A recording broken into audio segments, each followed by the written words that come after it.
রুদ্ধশ্বাস এক ম্যাচে বুধবার বর্তমান চ্যাম্পিয়ন ম্যানচেস্টার সিটিকে হারিয়ে সেমিফাইনালের টিকিট কেটেছে রিয়াল মাদ্রিদ। টাইব্রেকারে সিটিকে ৪-৩ গোলে হারিয়েছে রিয়াল। এমন জয়ের পর বেশ উচ্ছ্বাসিত রিয়াল মাদ্রিদের coach Carlo Ancelotti.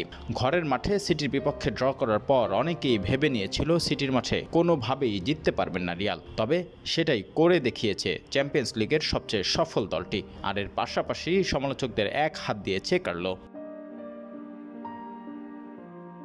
Real coach Ancelotti বলেন, মাদ্রিদ বহুবার এমন জয় পেয়েছে, এর কারণ হতে পারে ব্যাচটি। টাইব্রেকারে ম্যাচ গড়ানোর পরই বুঝে গিয়েছিলাম আমরা সেমিফাইনালে যাচ্ছি। কেউ যা ভাবতে পারে না তেমন কিছুই করে দেখায় এই ক্লাব। আন্দ্রে অবিশ্বাস্য খেলেছে। আমরা রক্ষণটা খুব ভালোভাবে সামলেছি। আজকে লড়াইটা ছিল স্রেফ টিকে থাকার। মাদ্রিদ এরকমই এক ক্লাব, যখন মনে হয় কোনো উপায় নেই তখনই আমরা কোনো একটি পথ খুঁজে নেই। এদিকে সিটির মাঠে জিততে হলে যে কোনো দলকে দুর্দান্ত পারফরমেন্সের সঙ্গে ত্যাগ স্বীকার করতেই হবে, সে বিষয়টি জানিয়েছেন আনচেলতি। রিয়াল মাদ্রিদের কোচ বলেন, আমি সত্যি দলের এমন লড়াই এবং ত্যাগ স্বীকারকে পছন্দ করি।